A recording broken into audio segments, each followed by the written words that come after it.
நான் வந்து ஒரு பிஸ்னஸ்க்கு ஒரு மென்டராக இருக்கேன், ஒரு லைஃப் கோச்சாக இருக்கேன் அப்படின்னாக்க 50% ஆஃப் தி இன்கம் மட்டும் டிக்ளேர் பண்ணால் போதும். புக்ஸ் ஆஃப் அக்கௌண்ட்ஸ் மெயின்டைன் பண்ணணுங்கிற அவசியமே கிடையாது. இப்போ எனக்கு இந்த ஒரு வருஷத்தில் நான் ஒரு ஃப்ரீலான்சராக இருக்கேன். நான் ஃப்ரீலான்சராக இருக்கும்போது எனக்கு வந்து 10 லட்ச ரூபா வருது. இல்லை நான் ஒரு கேமராமேனாக இருக்கேன்னு வச்சுக்கோங்க. நான் ஒரு கேமராமேனாக இருக்கேன், எங்கள் வீடியோ எடிட்டிங் ஃபோட்டோகிராஃபராக இருக்கேன், ஏதோ ஒன்று இருக்கேன். எனக்கு வந்து ஒரு 5 லட்சம் 10 லட்சம் வருதுன்னா நான் புக்ஸ் ஆஃப் அக்கௌண்ட்ஸில் மெயின்டைன் பண்ணணும்னு கிடையாது. அந்த இதுக்கு ஒரு 50% எடுத்து நான் காமிச்சிட்டேன்னா ஒன்றுமே பண்ண வேணாம், வேலை முடிச்சுட்டு போயிட்டே இருக்கலாம்.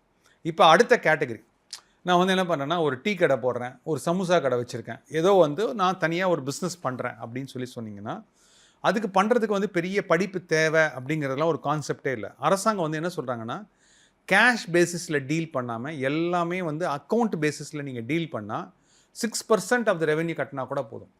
அதாவது ஒரு மாதத்துக்கு நான் 1 லட்சம் ரூபாய் வருமானம், அதாவது வருமானம் கிடையாது, 1 லேக்குக்கு சேல், அதாவது ரெவென்யூன்னு வச்சுக்கலாமே, 1 லேக்குக்குள்ளே சேல் பண்ணுறேன்னா வெறும் 6% மட்டும் நீங்கள் டேக்ஸை இன்கமாக காமிச்சு, அதாவது 6% மட்டும் இன்கமாக காமிச்சிட்டு நீங்கள் வந்து ஃபைல் பண்ணிட்டு போயிட்டே இருக்கலாம். டேக்ஸ் 6,000 ரூபாய் கட்டணும் கிடையாது, 6,000 ரூபாய் இன்கமாக காமி.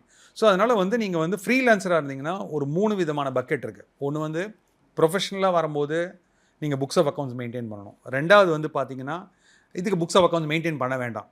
ஒரு மூணாவது வந்து பார்த்தீங்கன்னா நான் வந்து ஒரு சின்ன சின்ன பிஸ்னஸ் பண்ணுறேன் அப்படின்னா 6% ஆர் 8% ஆஃப் த ரெவென்யூ மட்டும் நான் காமிச்சிட்டேன், அதுக்குள்ளே இதெல்லாம் பண்ணிவிட்டு நான் பாட்டு போயிட்டே இருக்கலாம். இது மூணாவது. ஸோ இந்த மாதிரி டிஃப்ரெண்ட் கேட்டகரிஸ் இருக்குது மேடம்.